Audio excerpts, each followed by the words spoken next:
Whether it's Slaughtered by Science, Skyrim, Unresolved Mysteries, or The Simpsons. there's a sub for that. Welcome to the Front Podcast of the Internet. He's your host, Willie Show Me the Money Matson. He likes it dirty. Unlike the toilet paper, he's Scott Garola. We're a show all about Reddit.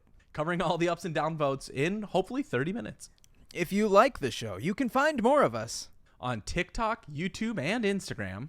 or in the Packers' backfield, sacking ol' Aaron Rodgers. Ugh. Dun dun dun dun.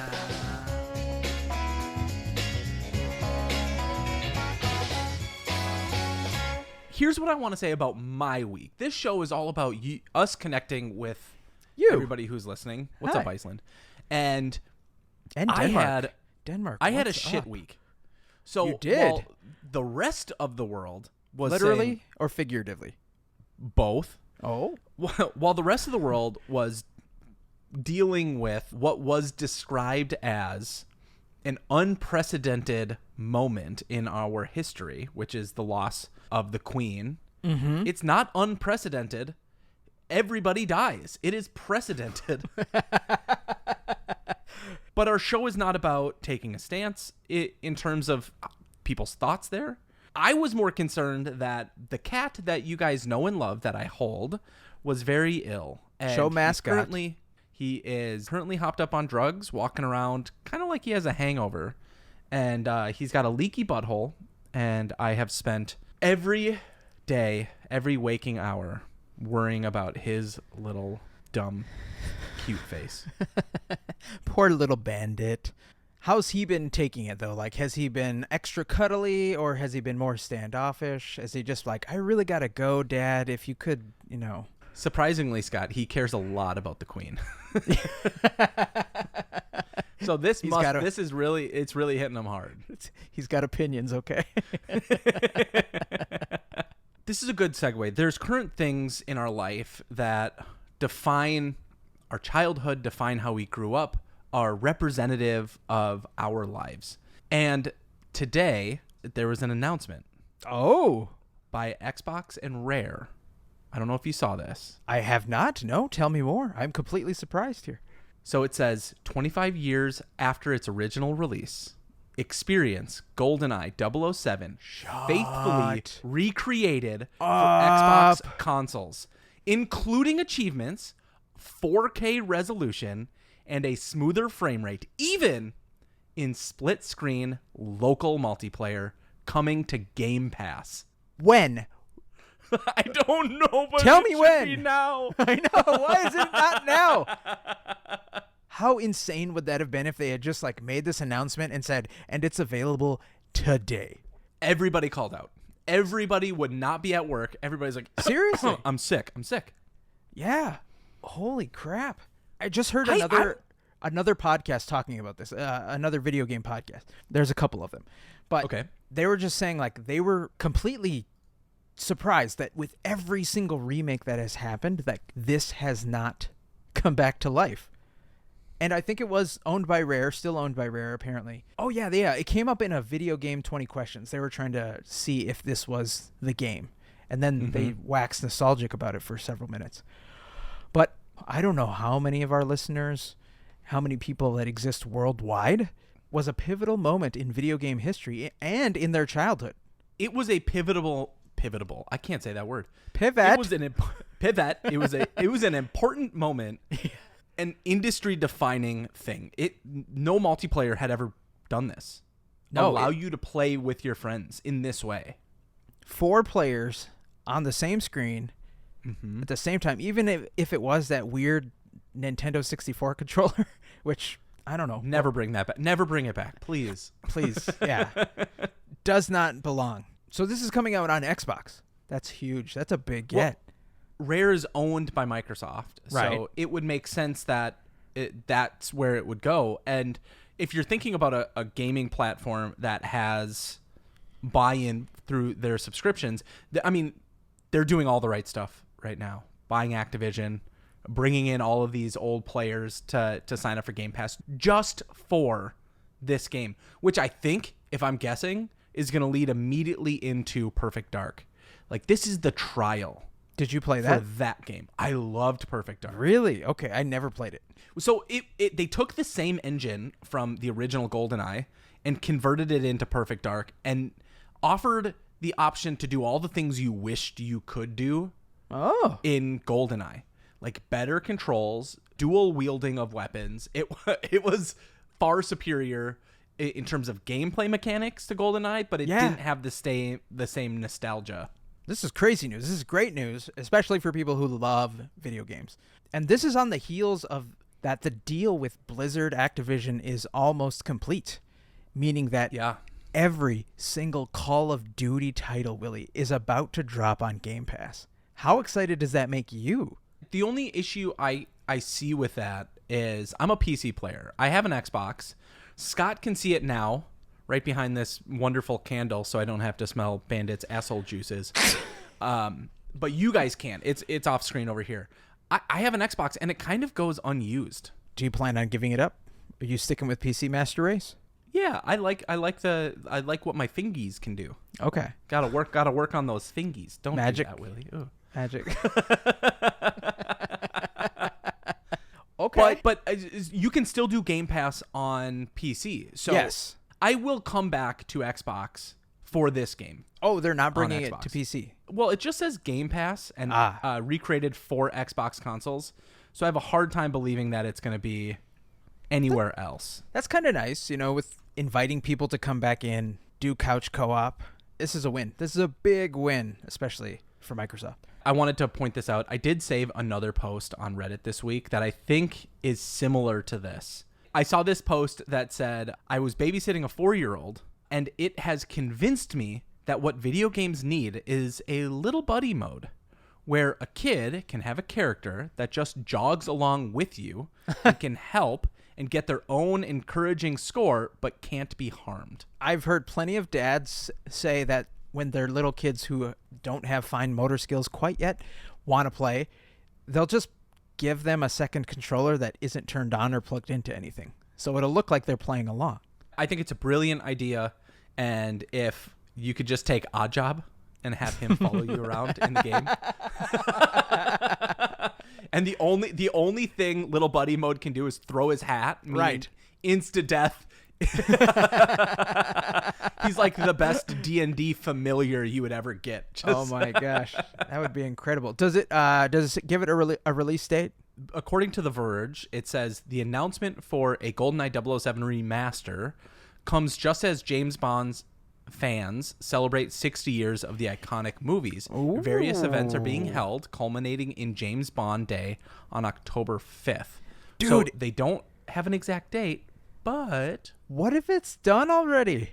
Those sneaky bastards. The Verge did say the remastered game includes 4K resolution, smoother frame rates, and even split-screen local multiplayer. Rare says it will even arrive on Game Pass and Nintendo Switch Online, but online multiplayer modes will be exclusive to the Switch version, according to a post on the official 007 site. Wait a minute.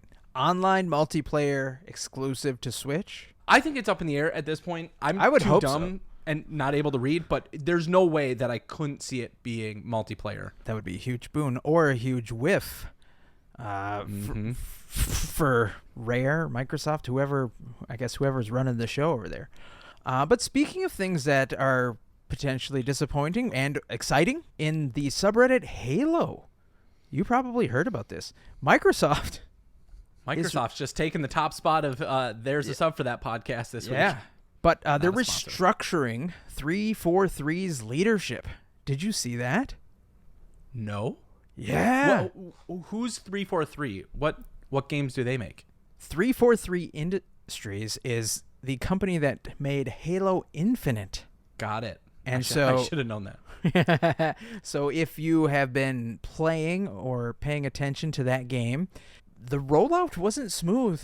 Kind of continues to this day to be choppy. Game modes are still kind of up in the air with no solid turnaround times, release dates missing left and right. Bonnie Ross, the founder and corporate vice president of Halo Infinite developer 343, is leaving the company. And Microsoft has chosen Pierre Hintz to take over as studio head immediately. There is also going to be some other changes, with Brian Koski becoming the GM of franchise and Elizabeth Van Wyk overseeing business and operations. So, when's the last time you were serious about Halo? Right after GoldenEye. Sure, right? It was also a huge title. I remember people still playing GoldenEye when Halo came out, and people saying like, "Oh, well, I'm just gonna go back to this multiplayer game that I know and love." Mostly because the online multiplayer wasn't fantastic when it rolled out for Halo. Mm-hmm. It's kind of just like a history of things disappointing people. But when we're talking about Microsoft, this is still their game. Their number one bread and butter. When you talk about Microsoft Game Studios, this is the first thing that comes to anybody's mind. Have you played Halo Infinite? I don't think I've played a Halo game since Halo.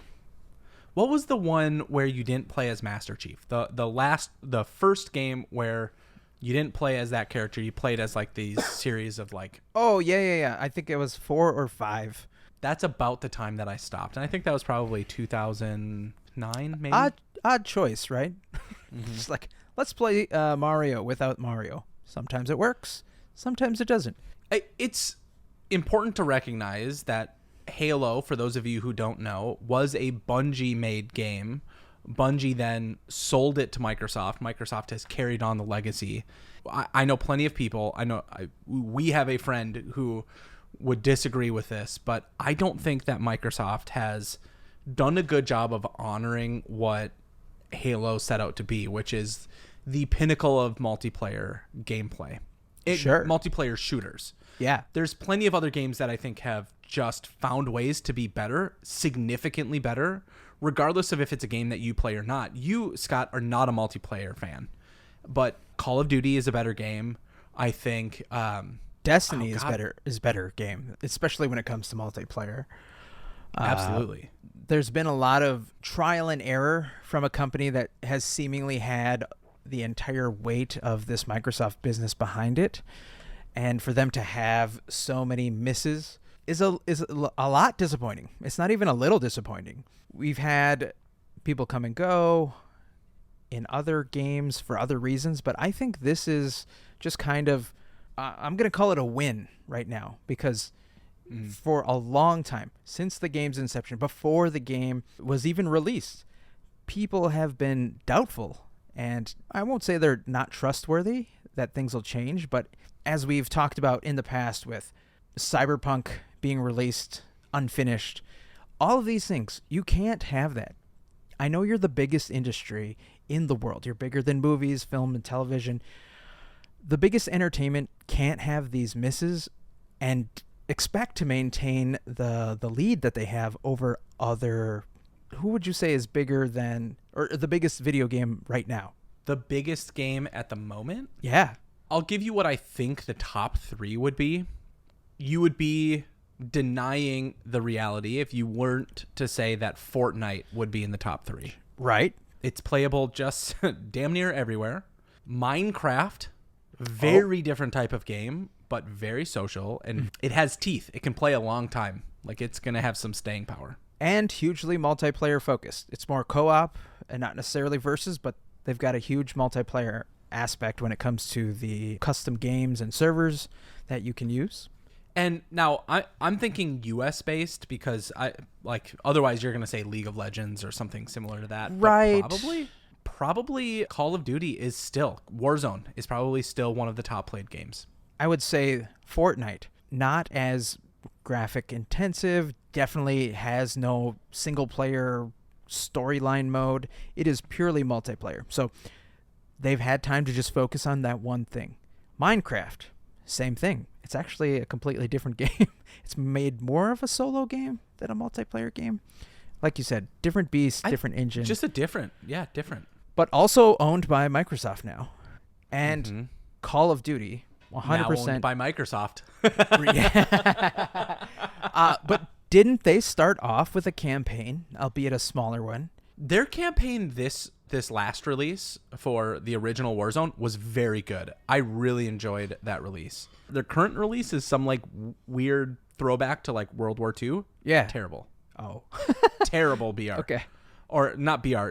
Terrible BS. campaign. They're going to reprise this year Modern Warfare 2, which was their best selling version of the game. So we're likely to see that really like take a tremendous lead. The point I'm trying to make is all three of these games have had just a juggernaut of ideas and money and thought put into them. And you would think that Halo would be right up there with them. From what I've seen, they tried to pivot a little bit too hard from a single-player game into a multiplayer game. And I feel like we're still suffering from that when we should not be at all. You might say, Scott, they girl bossed too close to the sun. Ugh. So while Microsoft busies themselves with changing leadership in the hopes that it will deliver a better game, we won't see the outcome for years. If you want what you would think that multiplayer experience to be, Destiny has a gun that you can earn from Xur in his little 30th anniversary world. Okay. The gun is called BXR-55 Battler, and it is Bungie remaking the original battle rifle from Halo.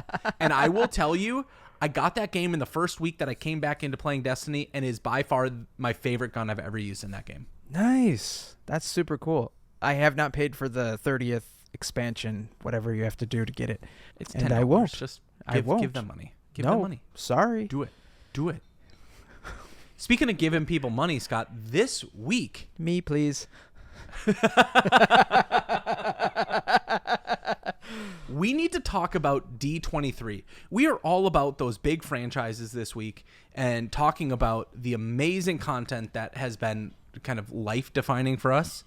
And those big Ds. Nuts. There's a post that says everything Marvel announced at D23 means for the MCU. I heard that D23 was coming, but, you know, it's kind of like that Andy from Parks and Rec meme. I don't know what D23 stands for, and at this point I'm too afraid to ask. So could you explain for the lovely listeners at home, what are you talking about? D23 is Disney's fan club, and they do an event. And during this event, they announce things that are coming. Think Comic-Con, except all Disney. Oh, okay. So where like you might go to a Comic-Con and see Kevin Feige show up on stage and say, hey, here's the new characters in Miss Marvel. Sure. Which I think they did. This gives a long-term thing for Disney. So they'll announce things on Disney Plus, Star Wars, Marvel, Pixar, things happening at all of their Disney parks and resorts. Oh. And it's where they release tons and tons of new content. Some of them taken with great fanfare, some of them incredibly controversial. I would like to just focus this first part, something that you and I are really... We hold it in our... very close to our bosom. Bosoms. We're bosom buddies. Bosom buddies. So this is Marvel and Lucasfilms. This specific list will give us Star Wars as well. Okay. The first one is a show that isn't a part of either of those franchises called Willow. Did you watch the original growing up? I don't know what this is. It was a 1988 film. Tell me, what is it? It was Val Kilmer, and he played, it was like a medieval kind of thing. You fight dragons and other monsters, and Willow was his less than reluctant bud to kind of help him save the princess, blah, blah, blah. I don't know. It was okay. It scared me. That's why I don't remember it. I have... Oh, okay. He's repressed those memories. We did get the first, or maybe it's the second glimpse of Andor. Yes, I did not watch that trailer on purpose because seeing one, I'm like, okay, I'm locked in. I don't need any more. Got it. So you saw the teaser trailer. This is the official long-form trailer. And it comes out at the end of this month, at the end of September, on the 21st, in a week, Scott. Wow. Okay. Nice. Speaking of Star Wars, we also saw Tales of the Jedi, which is an animated film or animated show. Super excited for this, and it's because it gives us backstory on several characters that we were afraid we weren't going to get because they were stepping away from the Skywalker saga, but can't stop milking the teat of that cash cow. We need to know what happened with Ahsoka and Count Dooku. Speaking of Ashoka, they did nothing. People were kind of up in arms that they didn't share any news about that show. Real quick, how do you spell it? How do you spell her name? Ahsoka. And how did you pronounce it? Ashoka. Okay. Ahsoka. There we go. Ashoka? Nope. Ashoka. A-H-S? Ahsoka? Yeah. Ahsoka your face.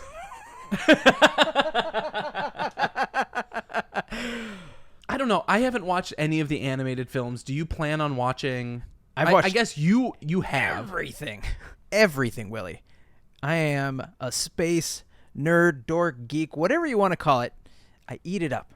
I put it into my giant bowl of cereal in the morning. I sprinkle some sugar on it, and I eat it up. Scott is a purist when it comes to Star Wars. He will watch everything unabashedly. The animated series are some of the best stories. They can't get all the little cuts and action sequences and the actors acting the way they want it out. So they'll just animate it, and they'll have voice actors who are amazing come in and put together some of the best Star Wars stories you have never even thought of. I highly recommend it. Clone Wars, for example, you've not watched it. No, I've watched a few, but I have a hard time with animated shows. I've watched a few animated shows as of late, but oh man, people, our listeners are going to be mad at me for this. I have a really hard time getting into Avatar: The Last Airbender. It's okay. It doesn't hook me. It's okay to be wrong sometimes, you know. It's okay to not be okay. That's a great show, too, for anybody and everybody who's listening. But what's next on the list? We saw the first official trailer for Secret Invasion. What did you think of this trailer? I am a Disney whore. Mm-hmm. So maybe describe what Secret Invasion is for listeners who are like, what? Yeah. Secret Invasion is about the Skrulls that were introduced in Captain Marvel. With all societies and cultures, there's people who fight for good, and there's people who defend evil. This is about the people who, in the Skrull culture, who you may or may not remember are shapeshifters, are trying to use their powers for bad, and they are copycatting several known Marvel characters. And in the trailer, it calls out Nick Fury specifically. I watched the trailer for Secret Invasion, and it's Marvel's version of like a spy thriller. Yeah. If I had feedback about this trailer, it's like a Disney version of a spy thriller. That's what you just said. I know, but I think they can go so much more. I think they can break the mold a little bit. I want them to make it a little bit darker, grittier, a little bit more challenging. Sure. Toe that line between PG-13 and rated R. You don't have to go all in, but Nick Fury is like the Marvel badass. Sure. One of them. I just want to see some ass kicking. I mean, you might see that. All of the feedback that the comments about this trailer was that it's about time they make something serious. It's about time they come away with this gritty feeling. It kind of like what you're asking for. I just watched Thor: Love and Thunder for the first time, and big difference between Willie and I is I actually liked it. I thought it was great. Oh, I thought it was a good film. It was a rom-com though. It was, and I love that for the character Thor. He's just like Superman. You know, how do you make a movie about a god and try to make it realistic, unkillable? Sure. Yeah. When it comes to the boots on the ground characters, Spider-Man, anybody in the Defender series, these people are vulnerable. Nick Fury is just a human. There's nothing special about him, except he is a CIA level operative on steroids. The question might be for this story is if they copycat Fury, what are the repercussions? What kind of trouble could the Skrulls get into? And if they can copycat Nick Fury, who else can they copycat? Let me wrap up this little conversation about Marvel. They ended by bringing us the first reveal of the Thunderbolts. Which looks cool and confusing. The Thunderbolts is supposed to be an ensemble cast. I think, is it Marvel's version of Suicide Squad? Is it meant to be the baddies? Yes. Yeah. Anti-heroes and villains kind of mixing together for those types of things that the heroes aren't willing to do, or just to fight the heroes. Yeah, and it's going to be a film, and I think the actors that they have the chops to be able to hold a whole film, but knowing just how Phase 4 has gone so far, I'm all over the place. Yeah, I'm a little apprehensive for this film. David Harbour as Red Guardian, one of my favorite actors right now. Amazing. He's going to do such an incredible job. And if the shape that he got in for Stranger Things is any indication of what we can expect from him, he's going to be a badass. Dude, yeah. He was on the red carpet, I think, for this event. And when somebody questioned him, like, what he knew about this so far, and he's like, all I know is that they said I get a new suit. And he was so excited about it. It was super cool. And then the one that got probably the most applause, which isn't surprising, I guess, because we've seen him so much, is Sebastian Stan as Bucky. I stan, but I don't understand why he's in this film. I don't either. Everybody else makes sense except for him. Maybe he's the leader of the pack, but who knows? Florence Pugh, though, as Yelena, she's going to carry this film. I think she did a fantastic job in Black Widow and can probably do a great job of making this a good film. Here's my take on this movie. It doesn't make sense until it comes out, right? Until it is a puzzle piece in the grand tapestry of the MCU. Do you know what Secret Wars is kind of all about? Have you read anything about that? No. So this big Kang multiverse saga that they're working on right now, the two big movies to end it all. One of them involves all of the characters from the MCU being put together in like a giant battle royale. I have a feeling they're just kind of like bringing everybody back into the lexicon to remind us like, oh, this person exists and this person exists. And they're going to introduce a ton of side characters that we haven't heard of before just to put them in this final movie and kind of one up the Avengers Endgame. Do you think that's a good idea? No.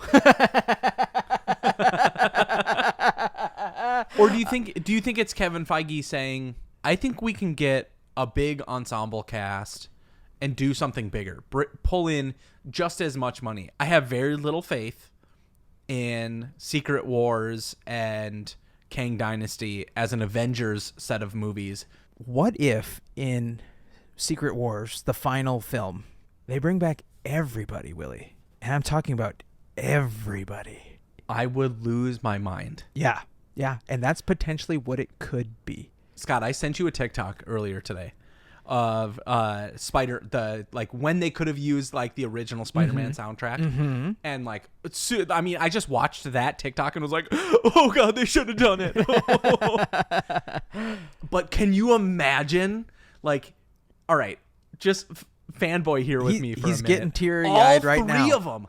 All three of them show up like, yep, we're all gonna fight this, dude. All the Spider-Mans, young Captain America, and then Iron Miles Man, Morales. Like anybody and everybody. Like all the characters from Into the Spider-Verse, all the characters from the TV series on Netflix. Like, it can happen. Everything is under one umbrella right now. They introduced the Final Four, or the Final Fantastic Four. Yeah, there's just gonna be random basketball players showing up. Like, that's how many people get pulled in. To put it lightly, it would be a slam dunk. I don't know about you, but before we started talking about this story, I was just feeling normal. But now I am completely up. It's sometimes good. It's sometimes not. It's time for ups and down votes with Willie and Scott.